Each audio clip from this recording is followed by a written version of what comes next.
Sam Harris has recently said we're all living in Israel, just some of us don't realise yet. What does that mean, and what do you think of that?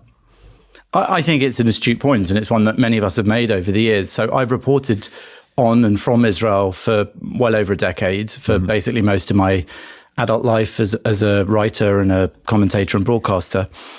I've worked for over 11 years for an Israeli news channel as their UK correspondent. And similarly, I've represented news from Israel here in the UK media. And I'll say this, that Israel is a unique country in that it is effectively the gateway between the West and the Middle East, between the values that we have and the values of the Middle East. And it is a melting pot of both. So we're not the same as Israel by any means, but Israel has within it a lot of Western influence and also a lot of influence of the Middle East because its population comes from both parts. And it is itself, as I said, geographically in that kind of meeting place. So what does it mean that Israel is like us? I think a lot of the problems that we are facing today, and many people are just realizing that they're facing those problems today, are problems that Israel has not only faced for decades since its rebirth as a modern nation, but they're problems that Israel has found ways to deal with. It has found methods to deal with those problems effectively. Sometimes it's made mistakes, and sometimes it's hit on brilliant solutions. And I think that most importantly, especially since October the 7th, people around the world have started to realize, who didn't before, that maybe there's a lot for us to learn from Israel. Because while often the decisions it has to make and the choices it has to make are not pleasant, there's an acknowledgement there that we need to make as well, that there isn't always a good option. There are often two bad options, and yet you have to choose one to try and resolve a problem. And also, the resolution of a problem may not be absolute or complete or permanent, but it doesn't mean that you can ignore it or kick it into the long grass. So issues like security or multiculturalism or different cultures clashing in one place are all things that Israel has had to wrestle with for decades. And they're things that we've been wrestling with for nearly as long, but so many people are only just appreciating now that that's the case. And that's why I think more and more nations, despite the loud minority who wish to condemn Israel and who wish to express their anti-Semitism through condemnation of Israel, despite those people, more and more nations realize that Israel provides many of the answers rather than more problems. Israel is definitely, I would say, part of the solution rather than part of the problem. And I suppose there's a feeling that were Israel to fall, which is unlikely, we'd all be next. You know, Israel's sort of a buffer between us and I suppose we can name it. We're talking about Islamism. I don't think that Israel needs to fall for us to be next. And I don't think that we are next. I think we're there now. And that is the true essence of this problem. It's easy to look at Israel and say, if that falls, we're next. But that reminds me of the story of two men in the woods who are running from a grizzly bear. And one of them turns to the other and says, "Why are you running? Don't you know you can't outrun a grizzly bear?" And he says, "I don't need to outrun the grizzly bear. I just need to outrun you." Of course, that's nonsense because the grizzly bear will catch both of them and gobble them up in no time. And I've borrowed that story from the now Prime Minister of Israel, Benjamin Netanyahu, who famously told it in a very early media training video that he did. It's in a brilliant movie called King Bibi, which was released by a director who had access to a lot of his early media training tapes and tried to show how he'd mastered use of the media through things like that, telling stories like that. But the reason it's a brilliant story is that it really does encapsulate in very simple, almost childlike terms, the issue here. You can't outrun the grizzly bear of extreme Islam.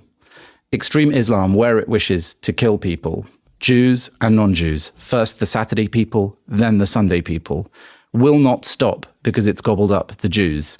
And it will not necessarily even leave you till later while it's gobbling up the Jews. This is a very, very real threat, not just in Israel, but across the whole West.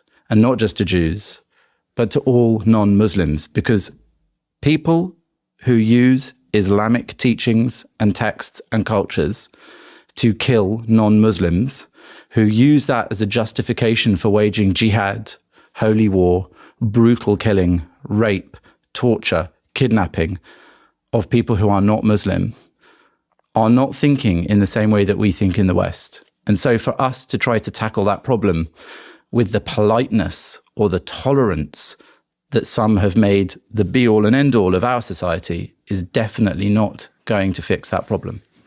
Man, we've got, and also not to mention Muslims who apostates or Muslims who don't want to be part of that. They're in as much danger or more than we are. I think of people like Yasmin Mohammed or Ayan Hirsi Ali, ex-Muslims like that. I mean, so, and I say that because I know some people will listen to what you're saying, what I'm saying, with a concern that this is somehow sort of a race issue or something like that, when it appears to be purely ideological. This is not something that, we're not, when you talk about Islamism, you're not talking about Yasmin Mohammed or somebody who is of the ethnicity related to Islam, Well, firstly, Islam isn't an ethnicity, it's a religion, and it's not just a religion, but it's a set of political thoughts, and it's a philosophy as well. And I would say that there is a great deal of importance in the difference between Islam and some other faiths. So Islam has a lot to say about how non-Muslims need to behave or be treated. And that is a problem for those non-Muslims if parts of it, or people who are carrying out what they interpret Islam as saying, want to kill non-Muslims. That is our problem. I would like never to have to think about Islam personally. It's not an area of interest of mine because I have a personal interest in its teachings. I don't. They're not mine. I have my own faith, my own culture, my own philosophy, partly through my own explorations and partly through my heritage as a Jewish person, as a Western person, as a Brit. But when it comes to a philosophy or an ideology or a religion which says that I must be submissive to it, I must convert or live under it according to its rules or die, I have every right to then think about it, talk about it, debate it, and even to oppose it. And I think that that's the problem. And I'll say that I think one of the reasons there's a great awkwardness about discussing Islam in critical ways is not just a fear of one's own safety. It's not just a fear of what might happen.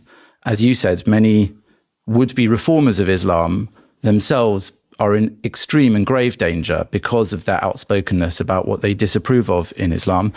But it's also because I think there is a general mannered sense that we shouldn't criticize other people's beliefs or religions.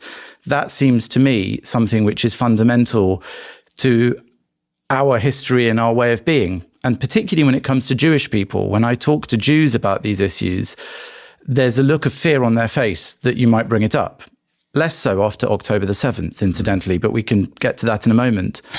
I've been talking about it for years, and I think it's because we as Jews have suffered persecution, and persecution because of our faith or ethnicity, Judaism being both an ethnicity and a faith. And because of what happened to us, totally unjustifiably, because of our persecution throughout the ages, we are afraid of potentially doing that to others. But that shouldn't stop us from criticizing thought processes or philosophies or political ideologies when they are wrong. And we should have the strength of belief in our own way of being and our own values and our own thinking and our own logic to be able to say, I think that is wrong. It doesn't mean everyone has to agree with us. But if we think a certain ethos is wrong, if we think multiple marriages are wrong, if we think intercourse with infants is wrong, if we think female genital mutilation is wrong in other cultures, of course we have every right to say it. I would say we have every responsibility to say it. And that comes back to what I think I'm saying about Britishness and Westernness. We don't seem to have enough pride and confidence in our ideas to say that when we're confronted with a culture, whether it's Islam or any other, that disagrees with it, that goes against it, that does things that we think are utterly reprehensible.